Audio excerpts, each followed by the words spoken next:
ก็ถือว่าเป็นทางการก็แล้วเนาะสำหรับทางด้านวันมันมีกับการประกาศอย่างเป็นทางการในวันที่4 พฤษภาคม 2025ที่ผ่านมานะก็จะเป็นการประกาศคู่มวยนะซึ่งในนั้นก็มีนักมวยลาว1คนก็จะเป็นทางด้านน้องเบียร์ที่ว่าจะได้ชกกับทางด้านดิฟดินส์มาดดอเนาะเป็นนักมวยจากประเทศมาเลเซียนะจะได้ชกกันในวิธีวันลุมพินีในวันศุกร์ที่9 พฤษภาคม 2025นี่ก็คือวันศุกร์นี้นะสมมติจะได้ชกกันในหุ้นสตอมเวทนะซึ่งก็น้ำหนักจะอยู่ที่105 ปอนด์หรือว่า47 กิโลกรัมขึ้นไปเนาะซึ่งว่ารายละเอียดเราจะเบิ่งสถิติสิ่งที่น่าสนใจของทั้ง2คนนำกันเลยคู่นี้ก็ถือว่าเป็นคู่ที่ว่าน่าจับตาเนาะเป็นมวยไวทั้งคู่มวยเดินหน้าจะเป็นคู่ที่ม่วนแน่นอนเนาะหูห่างสูสีกันเนาะความสถิติอย่างใกล้เคียงกันสมมติน้องเบียร์อายุ27 ปีลงสูง158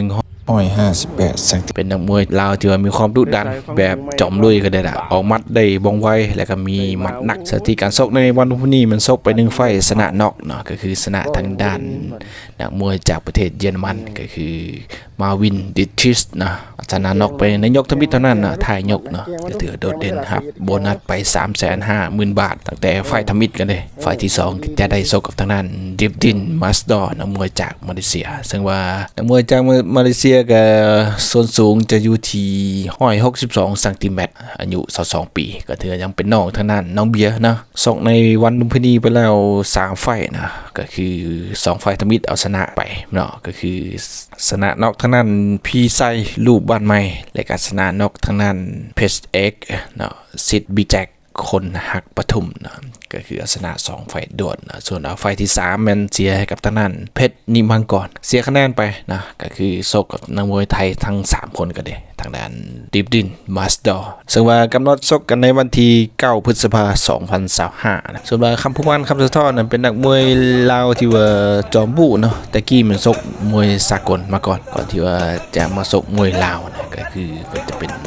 มวยจากหลวงพระบางพุ่นนะซกกันนักมวยอย่างซอกโซนยาวนานนะซกกับทีมซาลาวนะเป็นทีมซามวยสากลก็ได้ซกในกีฬาแห่งชาติกันนะกอดแซมไปตั้งแต่กีฬาแห่งชาติครั้งที่10พุ่นน่ะกวาดมาแซมมาตลอดเลยรายการอยู่ลาวเฮามันไล่แซมตลอดเนาะก็คือก่อนหน้านี้เนาะปีที่ผ่านมาก็ได้แซมมวยลาวไฟนะก่อนที่มันจะมาซกในวันลุมพินีไฟทมิตก็ชนะไป